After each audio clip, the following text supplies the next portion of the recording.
Reyes con mucho más variedad, lo que hay que oír.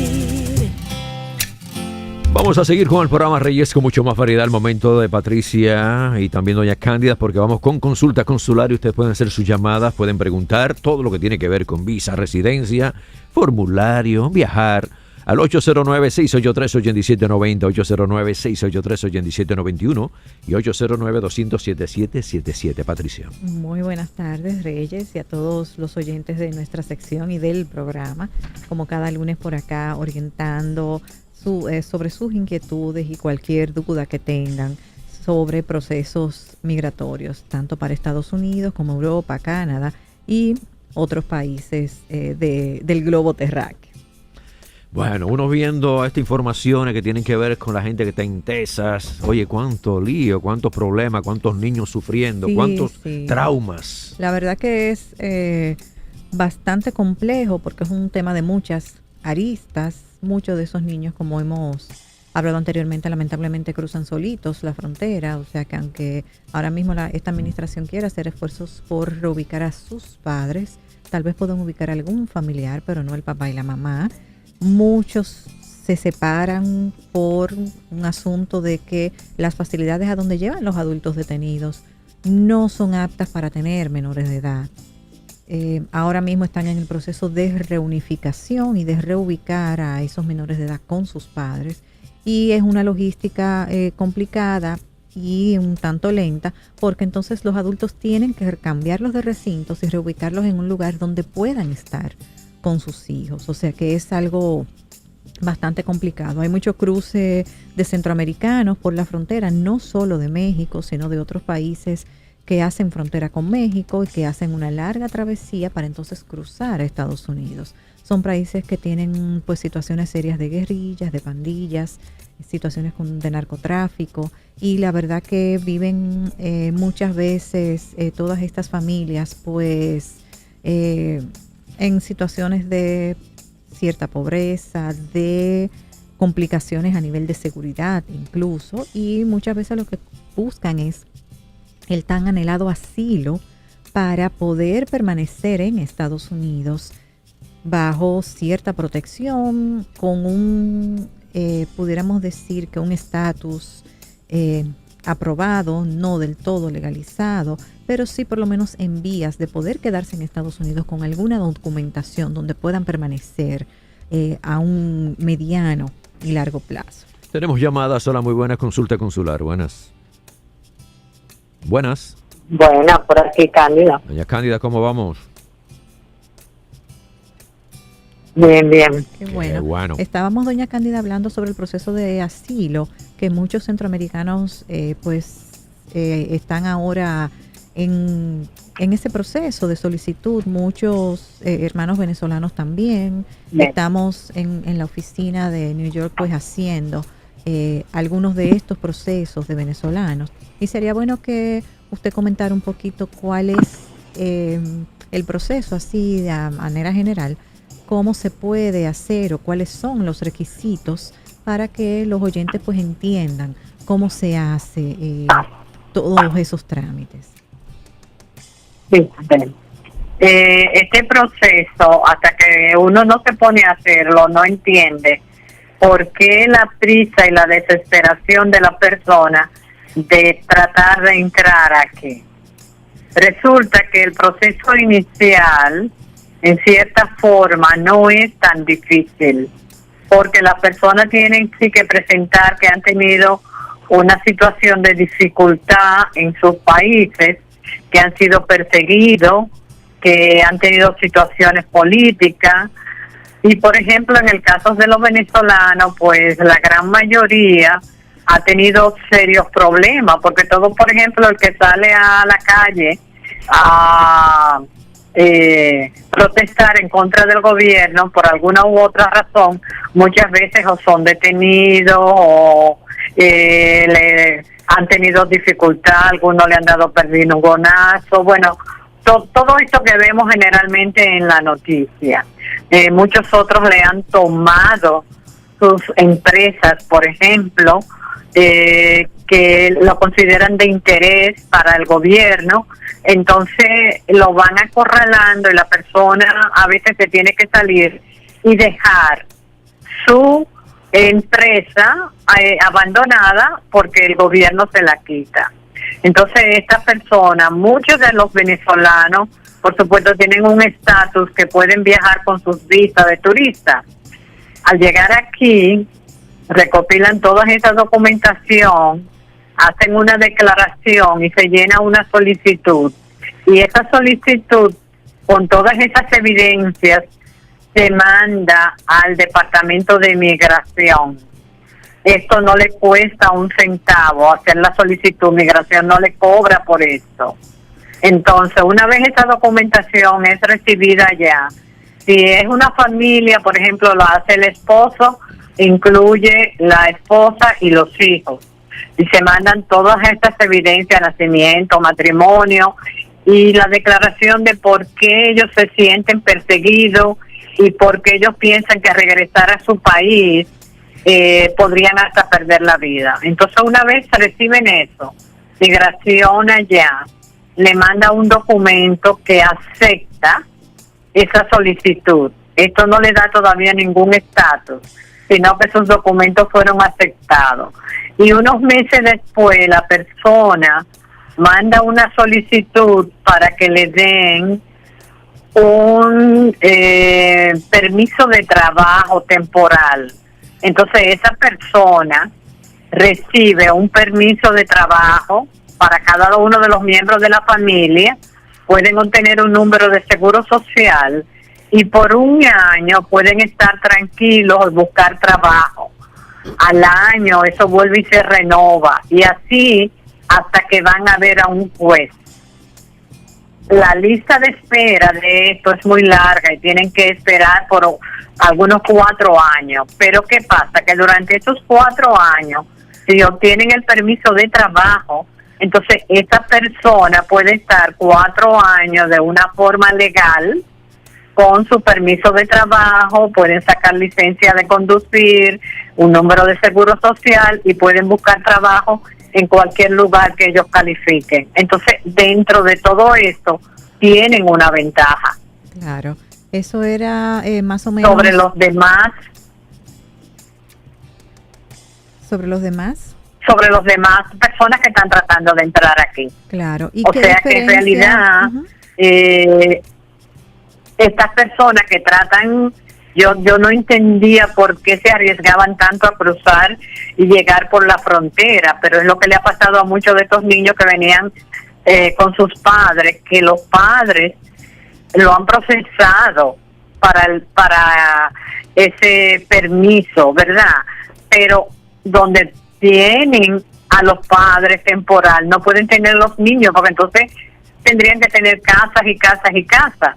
Entonces esto se le ha salido de las manos, entiendo yo, porque la demanda es mucho mayor que la capacidad de poder manejar esos casos. Claro. Y, por ejemplo, hay ¿sí? más de 500,000 personas para ver un juez en casos como estos. O sea que es algo alarmante. Ya. Y por ejemplo, esas personas que cruzan por la frontera, que obviamente no cuentan con un visado válido, por eso están cruzando por la frontera, igual pueden hacer ese proceso de asilo de esa forma, sin entrar con una visa vigente.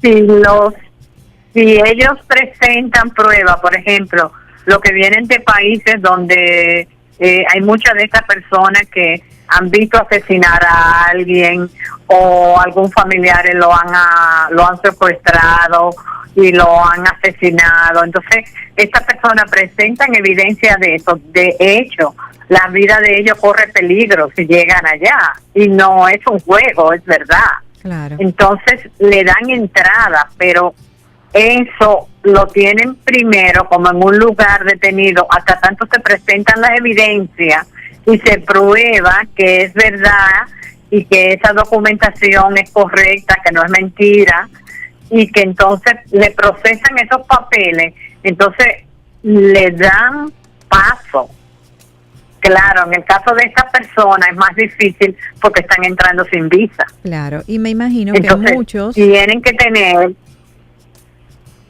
no ¿te tendrán, imaginas?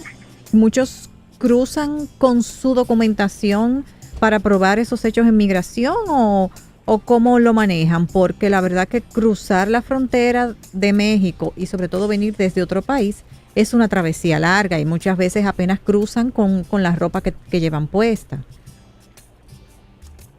Exactamente, la verdad es que yo no sé cómo hacen con los documentos. Algunos he escuchado, lo entran como en fundita plástica y eso para que no se les dañen, pero otros después que llegan, tengo entendido que alguien les manda los documentos. Claro. Yo recuerdo que, bueno, muchas personas Entonces también dominicanas... todo eso, tenemos que todo decirle a doña eso es un Cándida la está de proceso, Nueva ¿ves? York. Sí, sí. Decía doña Cándida que recuerdo que aquí hasta una artista en una ocasión, bueno, fue de vuelta de Nueva York y al contrario se fue por México y llegó. Sí. Fíjate hasta dónde las personas tratan de llegar Sí. a Estados Unidos arriesgando su vida, arriesgando dinero, bueno, todo. Y va en el caso de mujeres el riesgo también hasta de violaciones. Claro, por eso para, por ejemplo, sí, ciertas sí, nacionalidades... no, eso es bien difícil. Ujú. Para ciertas nacionalidades, Reyes, México exige que si no tienen visa de México, pues por lo menos tengan una visa válida de Estados Unidos para poder entrar a México. Porque claro, ya por lo menos tienen la certeza de que ese no le interesa ingresar a territorio mexicano para cruzar la frontera con Estados Unidos o con Canadá. Por eso, por ejemplo, los dominicanos que tienen visa vigente de Estados Unidos o de Canadá pueden ingresar a México sin el visado de México. Doña Cándida, antes de la pausa, ¿qué se dice en la ciudad de Nueva York con lo que hizo el alcalde que fue a ver supuestamente esos campamentos, esos niños? Bueno, fíjate, hay muchas, ¿qué te digo? Opiniones encontradas. Este sábado vi en la televisión, hay una señora que ha formado un grupo para dar apoyo y buscar, porque muchos de esos niños los tienen en un lugar que se llama Cayuya, aquí en Nueva York. Entonces ellos están por cuenta propia haciendo averiguaciones a dónde se encuentran los padres y organizando como el encuentro de los padres con los niños. Pero esa organización que comenzaron dos señoras solas, tienen el apoyo de el gobernador y el apoyo de Adriano Espaillat y de un senador, ¿verdad? Y de un diputado de aquí. Entonces, esa es una institución que está trabajando avalada, vamos a decir, por el gobierno local de Nueva York. Y esta semana, este fin de semana, se vio una madre que estaba, creo que en Texas, y que ellos lograron hacer el contacto y ubicar que era la madre de 3 niños que tenían aquí en Nueva York en ese centro. Ellos lo están haciendo con fondos propios y le están pidiendo a las personas que por favor cooperen con ellos, o sea, porque para trasladar a esa señora desde allá donde estaba hasta Nueva York, eso cuesta dinero. Y generalmente esas personas no tienen nada de dinero, entonces le cubren los gastos y entre la organización aquí le buscan un lugar donde tenerla mientras se pueda ubicar y entonces vaya haciendo todo el papeleo y documentación. Algo muy bonito porque entienden que los que están aquí deben de dar apoyo a esas personas que vienen de esa forma. Y en 2 o 3 semanas, esa señora ha reunido unos $300,000 para ayudar a esa persona, lo cual es bastante. Así es. Pero ese dinero es para ubicar, si hay que trasladar un abogado, por ejemplo, de aquí allá y eso, entonces se le cubre los gastos a esa persona para que le dé asistencia a esa madre y para el proceso porque esto tiene que tener un proceso de investigación. Por ejemplo, hay niños que son muy pequeños y no pueden decir cómo se llama ni su mamá ni nada de eso, pero hay otros que sí. Entonces hay que hacer todo un proceso de investigación, a ver en qué lugar están los padres y entonces hacer esa coordinación de que esta señora que está en tal sitio, que se llama, es la mamá de estos 3 niños que está aquí en Nueva York. Ay, Lugares tan distantes, por ejemplo, de Texas a Nueva York. Claro. Estoy notando. O sea que es algo muy complejo. Estoy notando cómo algunas personas de Estados Unidos, esa gente que tiene esa gran raíz, cuando ve a un puertorriqueño que quizás con una camiseta, como vi en el caso de un parque, un señor comenzó a decirle que no tienen derecho, el caso de una señora en un autobús insultando a los latinos. ¿Hasta dónde esto está llegando? Se está hablando hasta de racismo a esta altura de juego, Dios mío. Sí, sí. Sí, sí. La verdad es que la situación está muy difícil porque entonces todo el que parecía que estaba como muy tranquilo, muy callado, no decía nada, ahora ha comenzado a decir. Entonces, por un lado están los que están opuestos y por otro lado están los que, como esta señora, que no creo que sea de origen latino, creo que la señora es, me parece que de origen europeo, la que organizó todo esto. En realidad están trabajando porque entienden que tienen una obligación, porque ellos en un momento dado también llegaron aquí como emigrantes y que tienen la obligación como de extenderle la mano a esas personas y no dejarlos abandonados. Porque si se espera que lo haga todo el gobierno, sería muy lento. Bueno, Patricia y doña Cándida, gracias por estar con nosotros. Número de teléfono en la ciudad de Nueva York, número de teléfono y dirección también aquí en Santo Domingo. Muy bien, estamos aquí en el 809-686-1468 y en la ciudad de New York en el 718-441-3605. En redes sociales nos pueden ubicar en Facebook como Consularis y por ahí con mucho gusto pues podemos de alguna manera contestarle cualquier inquietud que se haya quedado sin tratar. Doña Cándida, un abrazo. Gracias.